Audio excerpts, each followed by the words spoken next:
The rusted iron gates groaned, a discordant welcome. We were here at the entrance of Cranbrook Mental Asylum. This abandoned institution stood as a stark reminder of humanity's frailty. The afternoon sun, already waning, cast long, skeletal shadows. They stretched across the overgrown grounds, hinting at the darkness within. We were a team of paranormal investigators, drawn by the asylum's grim reputation. Our mission to document the unexplained. Little did we know the horrors that awaited us. Cranbrook Mental Asylum. The name itself sent chills down the spines of locals. Built in the late 1800s, it was initially envisioned as a beacon of hope, a sanctuary for the mentally ill. But over the decades, it became a place of despair. Stories of experimental treatments and patient abuse seeped into the town's folklore. By the time it closed its doors in the 1970s, Cranbrook was more infamous than famous. It became a haunted monument to medical ambition gone wrong. The building loomed before us, a Gothic monolith against the darkening sky. Its facade, once imposing, was now scarred and weathered. Nature was slowly reclaiming the structure, vines crawling across the walls like grasping claws. Broken windows gaped like empty eyes, staring out at us with a chilling indifference. A cold wind whipped through the grounds, carrying the faint scent of decay. It whispered through the crumbling walls, as if the asylum itself was trying to warn us away. The heavy oak doors creaked open, as if disturbed after decades of slumber. The air inside was stagnant and cold, thick with the dust of ages. The stench of mildew and decay was overpowering, assaulting our senses. A single shaft of light pierced the gloom from the broken window above.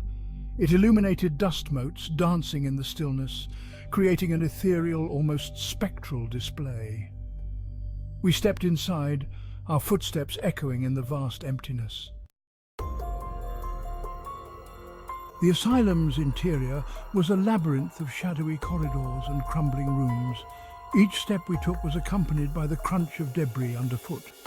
Peeling paint hung from the walls like shed skin, revealing the building's skeletal structure.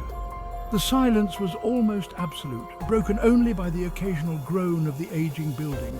It felt as if the air itself was heavy with sorrow, saturated with the weight of unimaginable suffering.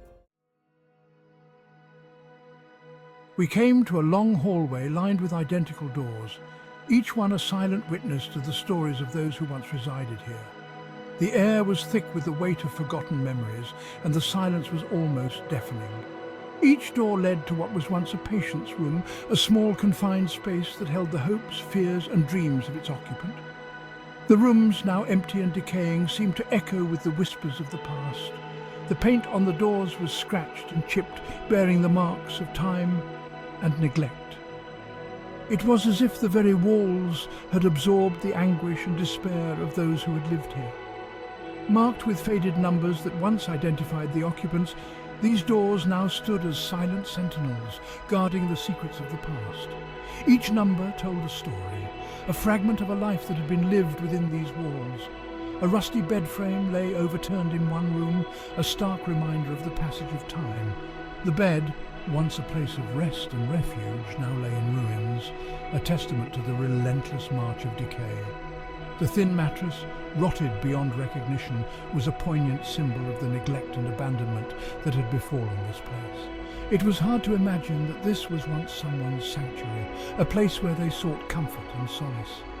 In another room, a solitary chair sat facing the wall, as if the occupant had just stepped away for a moment. The chair, now covered in dust and cobwebs, seemed to hold the weight of countless hours spent in contemplation and solitude. It was as if the room was frozen in time, a snapshot of a life interrupted. The chair, the only piece of furniture left, stood as a silent witness to the passage of time and the lives that had been lived within these walls. It was a poignant reminder of the lives that were lived and lost within these walls. Each room, each piece of furniture told a story of a life that had once been vibrant and full of hope. The abandoned asylum was a haunting reminder of the fragility of life and the passage of time. It was a place where dreams had been shattered and lives had been lost, leaving behind only the faintest echoes of their existence. Scattered throughout the asylum were remnants of the patients who once called this place home. These remnants, now covered in dust and cobwebs, tell a haunting story of the lives that were once lived within these walls. Each artifact, each piece of debris, holds a fragment of the past, a whisper of the madness that once echoed through the halls. A child's doll lay abandoned in a corner, its porcelain face cracked and stained. This doll, once a source of comfort and joy, now serves as a chilling reminder of the innocence lost within these walls. The cracks on its face mirror the fractures in the minds of the children who once clung to it for solace. The stains, perhaps from tears or something more sinister, speak of the pain and suffering endured. A leather-bound journal lay open on a table, its pages filled with frantic, barely legible handwriting. The journal, a silent witness to the torment of its owner, is filled with desperate pleas for help, incoherent ramblings and haunting sketches. Each page is a window into the soul of a person driven to the brink of madness, their thoughts spiraling out of control, captured forever in ink. A tray of rusted surgical instruments sat on a trolley, a testament to the crude and often brutal treatments of the past. These tools, once used in the name of medicine, now stand as grim reminders of the suffering inflicted in the pursuit of sanity. The rust and decay speak of neglect and abandonment, much like the patients who were subjected to their use. Each instrument tells a story of pain, fear, and the desperate measures taken to cure the incurable. These objects were like pieces of a macabre puzzle, each one offering a glimpse into the shattered minds that once resided here. Together, they form a haunting mosaic of despair and madness, a testament to the human spirit's struggle against the darkness within. Each artifact, from the doll to the journal to the surgical instruments, is a piece of the larger story of the asylum, a place where hope and horror were intertwined, and where the line between sanity and madness was often blurred. As we ventured deeper into the asylum, we began to experience a series of unsettling events. The air grew noticeably colder. The hair on the back of our necks stood on end. And then we heard it, a faint whisper, barely audible above the groan of the building. It seemed to come from the end of the hallway, beckoning us forward. As we cautiously approached, the whisper grew louder, resolving into a chorus of voices, murmuring and moaning. Fear gripped us, but we pressed on, our cameras rolling. We fled the asylum as the shadows grew longer, our hearts pounding in our chests. The voices followed us, their whispers echoing in our ears long after we had left the building behind. As we drove away, we couldn't shake the feeling that we had been forever changed by our experience. The sun had set by the time we reached the outskirts of town. The sky was painted in hues of orange and purple, casting long shadows over the rural landscape. It was a serene scene, a stark contrast to the turmoil we had just left behind. We left Cranbrook Mental Asylum behind, but the images and sounds of that day remained seared into our memories. The crumbling facade of the building stood as a silent witness to the countless stories of pain and suffering that had unfolded within its walls. Each creak of the floorboards, each whisper of the wind seemed to carry the weight of those untold stories. The ghostly voices we heard, the chilling atmosphere, the overwhelming sense of sadness and despair. It was as if the very air was thick with the echoes of the past.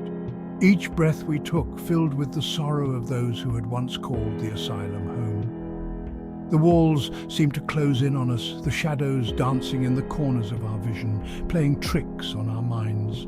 We had gone looking for evidence of the paranormal, and we found it in the most unexpected place, in the remnants of human suffering, in the echoes of shattered minds.